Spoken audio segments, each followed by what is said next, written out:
Welcome back. Another episode of Is It Shit is here, you'll be glad to hear. Today, we're looking at something from Heritage Audio. It's the plug-in version of the Symph EQ. Let's find out, is it?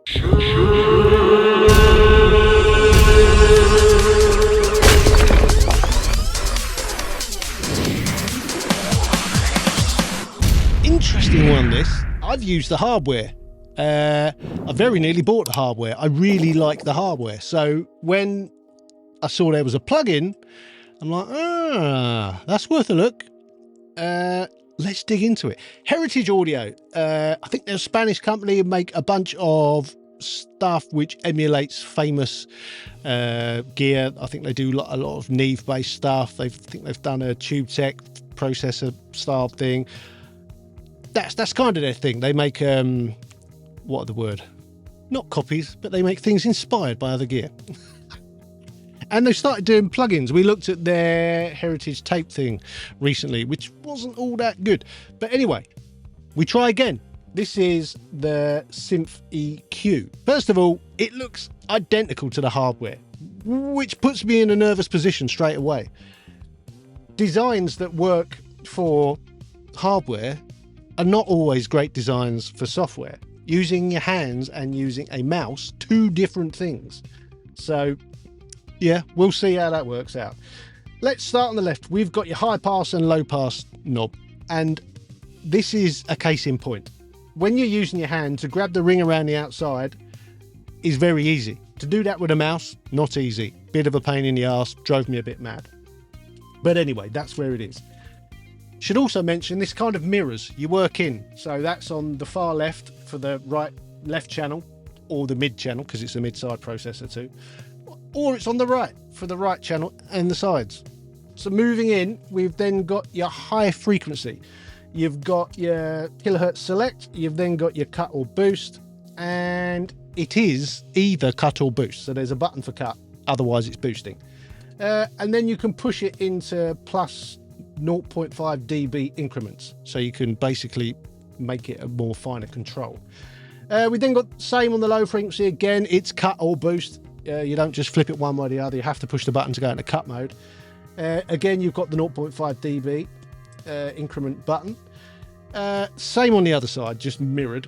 In the middle, you have got the link button. If you're running it in stereo mode, you just operate the left and that will do both. You've got the on button. You've then got an MS button, so that flips it into mid-side mode. And on the hardware, that's kind of what makes this thing special. It's a nice EQ to run in mid-side. It's a good price for a mid-side hardware EQ. That's kind of why this thing exists.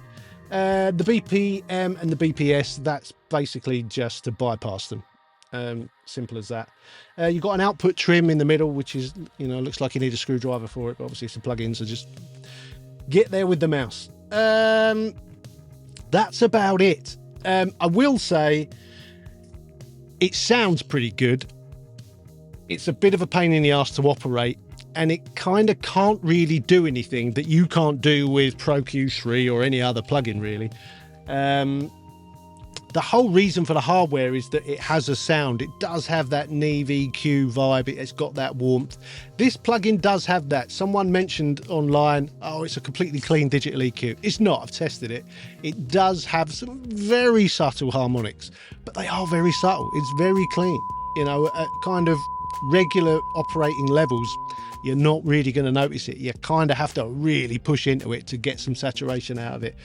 So from that point of view, I sort of don't get it as a plugin. It sort of doesn't make a lot of sense.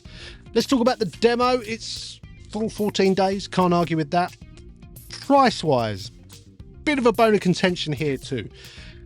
The official price on the Heritage Audio website is $118.80, which seems to be the standard price for their plugins.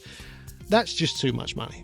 It just is. It's not good enough or clever enough to warrant that kind of price. Doesn't sound particularly special. You could do this with another EQ.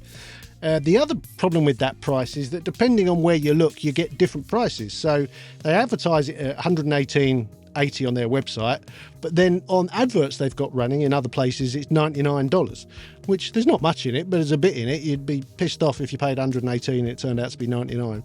So yeah, they need to sort their pricing out. Different prices, different places, depending on where you look. Talking of price, if you own one of their sound cards, which are pretty good, it's got to be said, they do the sound card which has got the proper like Neve transformer in it, really nice Neve preamp style thing going on. The i73 Pro, this comes free, or if you didn't get it yet, just go and download it. So that's pretty cool. You can't argue with free, obviously. Sound wise, yes, GUI doesn't really work on a computer screen, just doesn't.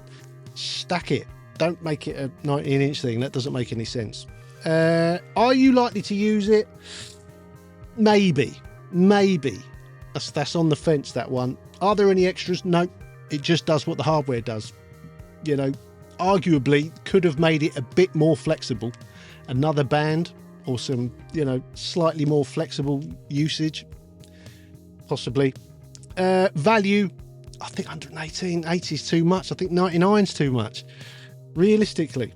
So I'm afraid it's 2 stars, which means it's a bit shit. And I'm really sorry, Heritage Audio, but I just think you need to put in a bit more effort. That might sound harsh, but I do. It's a bit half-arsed. It could have been better. Anyway, there you go. That's the Symph EQ. If you could like the video, that always helps. You could subscribe to the channel. We're over 9,000 now, aiming for 10,000 this summer. That'd be great. There's the 2 Instagrams. There's Studio Life 101 for the channel, and there's Mixdown Mastering for my mix and mastering business.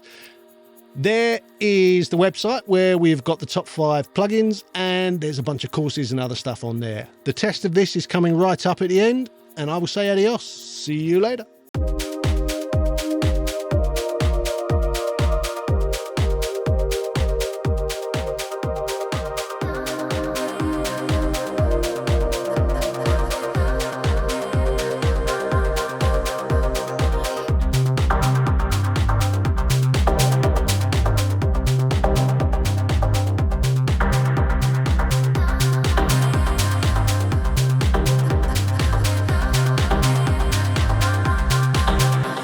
You're calling